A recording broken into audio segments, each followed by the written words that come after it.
What is up, guys? It's a Friday night here in Miami. We're in Brickell. We're outside my spot. We're in the Lexus. I love the Lexus. You know why? Because nobody got them here. Everyone got Lambos. Dude, there's 2 G-Wagons that got pulled up in my lobby. I got a G-Wagon as well. And it upsets me because, dude, everyone's got these cars. I got the car because nobody had it.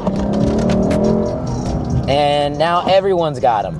And so it genuinely upsets me that everyone's got G-Wagons. But this is why you get these cars, to drive crazy, to be nuts, you know, to be young and reckless, to be 19 again, right? I think that's why people actually get sports cars. Like, genuinely, on a serious level, these are not good cars. They have no trunk space. They don't have the space to hold your kids and family. They're here to just be toys and to just be a kid and to go fast and to create that thrill. And that's why I like these cars sometimes. But at the same time, they're actually like not good investments. The reason I got the Lexus though, guys, like between you and me, this is like the best sports car you can get. I'm telling you, this is the best one you can get because nobody fucking got these. Number 2, they're very reliable. Like, Toyota makes this car, bro. You're not gonna have that many problems. And more than anything else, the tech, the luxury, the features in here, absolutely stupid. So my advice, get yourself an LC500, absolute baller car. Lexus stands for Luxury Export to the United States. I don't know if you know that. If you're looking to get a car and you're not looking to break the bank, bro, get the Lexus. The man them too inconsiderate, 5-star hotel smoking cigarette, mixing codeine up with a Finnegan. She got thick but she wanna get Finnegan.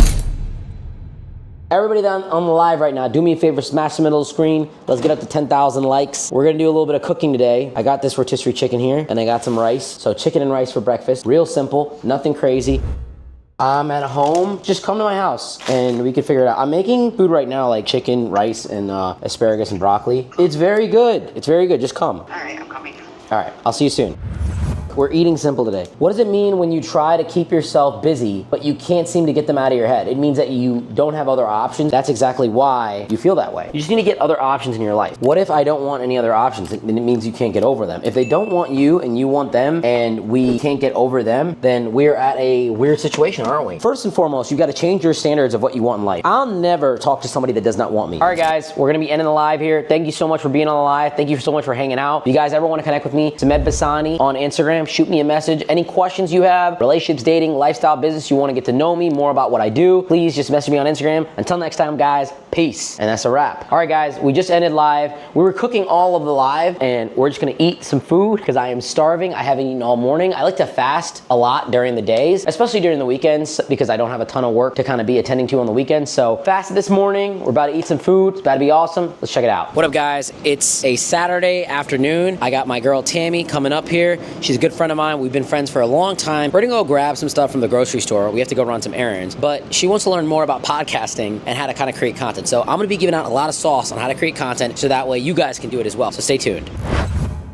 Hello, welcome to Sumi's and Tammy's podcast. So what are we doing today? We are gonna go to Publix to get some necessities. What are we getting? Tampons. I really feel like we look crazy holding a camera and a mic down Brickell, but everybody does it, so I don't give a fuck. Everyone does it here. Yep. All right, Sumi, let's talk about something. Let's talk about your dating life. Do we have any prospects?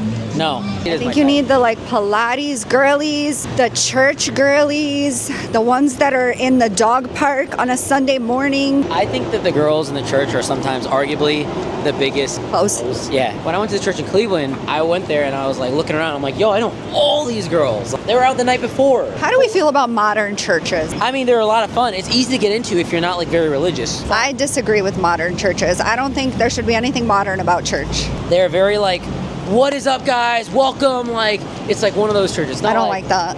Like, you know, I want to walk in and I want to be scared. Yeah, like Catholic, like sit down, all right. Exactly. That's what I want out of my church experience.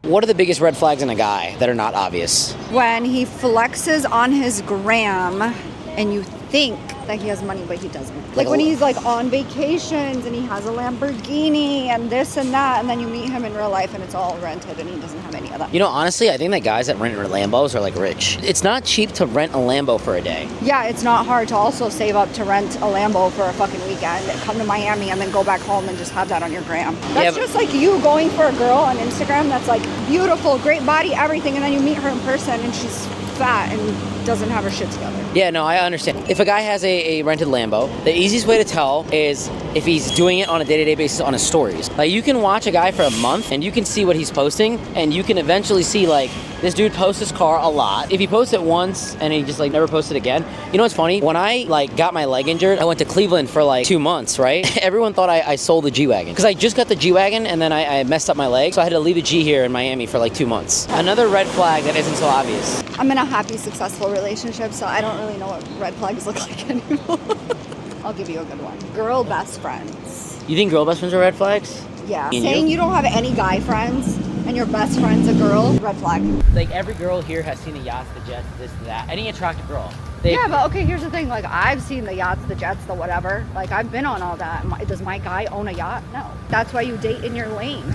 But every girl here has seen everything, you know? So date in your lane. If you can't provide it, you date in your lane, right? Even the girls that have seen the yachts every single day, do you think that they live on a yacht every single day? No, they go when a promoter calls them. But the problem is with women is the moment that they get access to a guy, like let's say they fuck a celebrity, they say this is my new standard, not realizing that the guy might not even want a relationship and he may have gone into it just like as a hookup. He's complaining about yachts and lifestyle, and look where we are. We're in Miami. Okay, we are out here in Miami on a beautiful day with Tammy. We're just doing some content today. What a day. Girls want to feel like they are the only girl in the world. It doesn't matter if you're an attorney, a doctor, an influencer, an all-star. If you make that girl feel like she's the only girl in the world and you do special things for her, she's not going to give a fuck about anybody else. What you don't understand is that women don't lower their standards. And once they feel like they can get something, they never ever settle.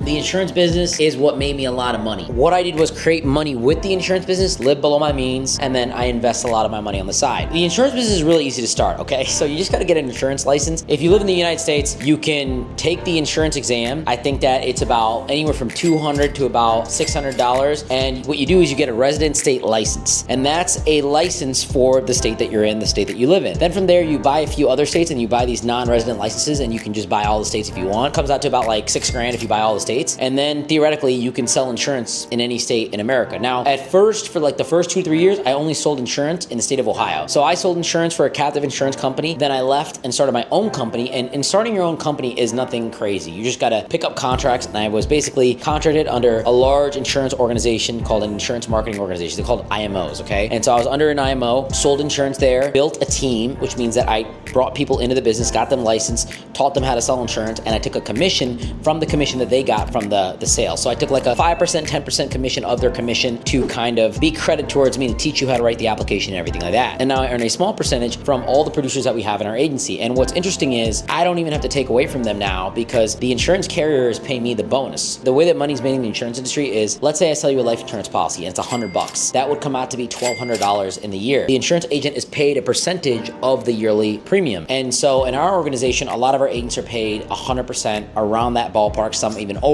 So per deal, per application they sign up, they're getting $1,000, they're getting $500, they're getting $1,500 around that. Where our top guys are typically closing anywhere from $20,000 to $30,000 in the week. So it can make you a lot of money, it can earn you a lot of money, it can create a lot of money for the organization because we typically get like a 5, 10%, 20% match. And I have other organizations that are under me as well. So over the course of a month, I'm doing roughly a deck a million, right? And that can add up when you take a very small percentage of that, like a 1%, a 2%. And it can really, really add a lot of money to your portfolio. And when you live under your means, you have a lot of money left over to invest. I've been investing a lot of money. Market's been getting crushed right now, but I think that I'll be able to make a lot of money from this in this period of time because I have a lot of active income coming in. And so that's what's good. That's what makes me financially strong. And so I can constantly invest the rest of the money that I get. So even if I'm losing, I can still even out with the money that I have coming in. So because I have investments that are so large that I can take care of my lifestyle expenses are really zero, and I'm able to just focus on the money that I have coming in as deployable capital to do whatever I want.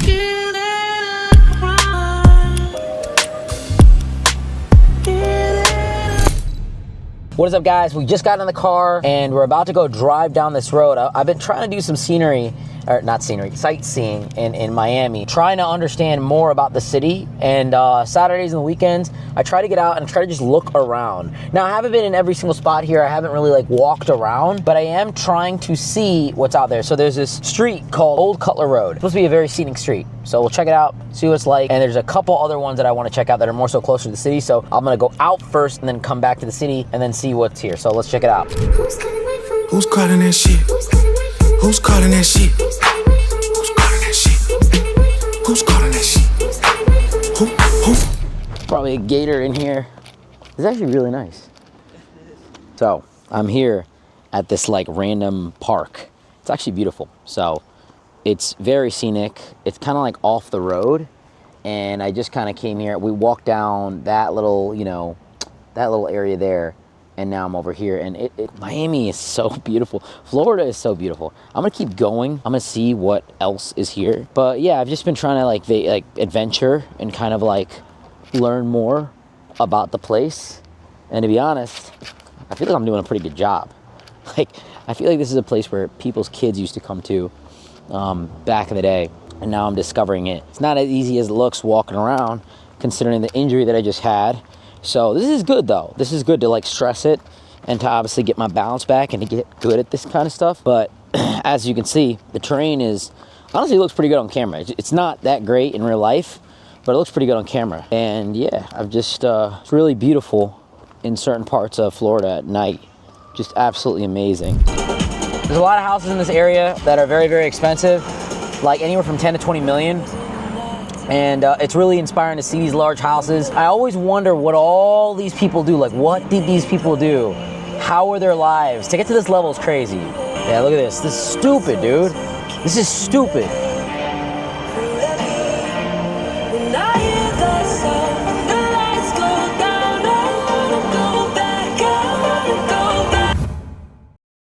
What's up, brother? What's up, big dog? What's up, brother? You vlogging or? Yeah, like a little bit here and there. He always just records me. Okay. I got you. All right, you ready? Yeah, ready.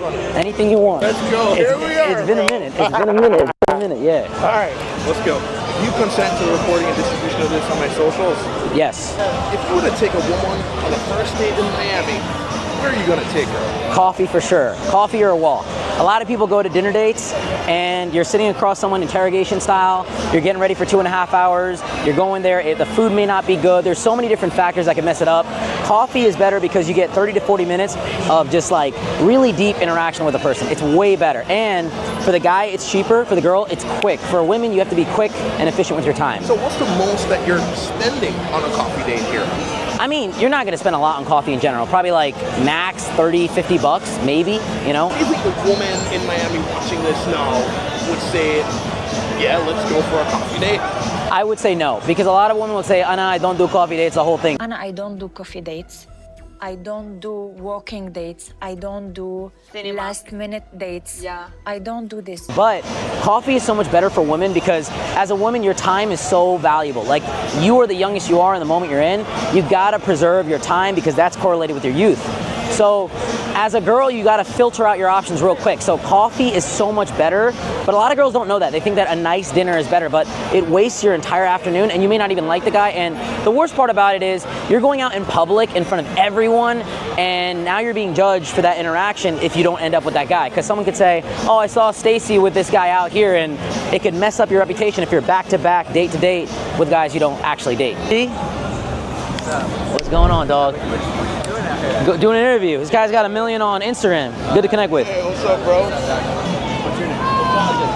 Pleasure meeting you, bro. I'll connect you guys. I'll put you in a text. Yeah. I'll connect you guys. My dude. Sorry. No, you're good, bro. You're good. I'll send you a video. I got you.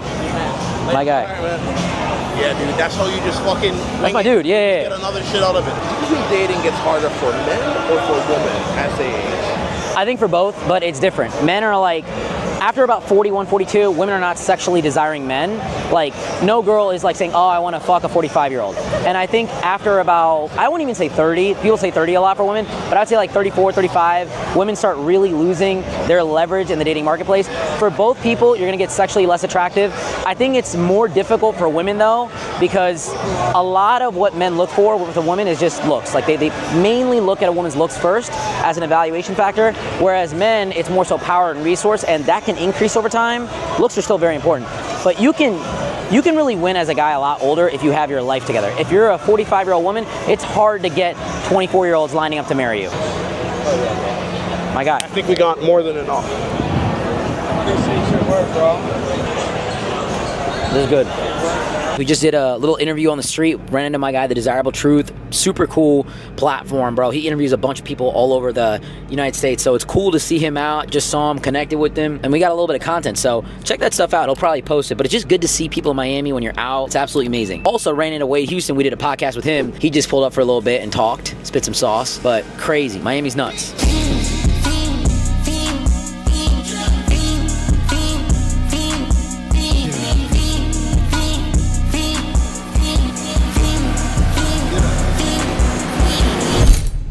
What up, guys? Happy Sunday. It's about a little bit after 8 here on Sunday in Miami, and just got a bunch of food prepped. I got 3 things of sushi and some beef wontons from this place called Mushi Mushi. I think that's how you say it. Yeah, I like to prep food, so I prepped some white rice and some ground beef. Secret recipe for one Krabby Patty is 93.7 ground beef, cilantro, salt, garlic, ginger, turmeric, chili powder, paprika, and yeah, one thing I'm gonna recommend for anybody that eats out. I'm in Miami right now. I wanna try new restaurants. I wanna try new things. And you know, there's always a happiness when you try new things, but you don't wanna overindulge. It's a big problem when you live in big cities, constantly eating out. You're eating out food that you don't know what's going into it. And you know, when you eat out at restaurants, food is not healthy, okay? Food is lathered up in butter. It's not always meant to be healthy. There's definitely healthier food options, but it's just not a good thing to get into every single day. So a lot of times when I'm eating out, what I'll do is I'll make some food to kind of offset it. And what I mean by that is you want to have a plate or a little bowl of regular food, chicken, broccoli, rice, your ground beef and rice, whatever your main staple is that's super lean, super healthy for you, and your main source of fuel. So you want to have that, and then once you have a little bit of that, your appetite is not as big and you can eat stuff and not overindulge. So when you eat out, guys, pro tip, try to have a bowl of your main thing, and then you won't even want to eat out as much, okay? You won't even want to like be crazy about it, because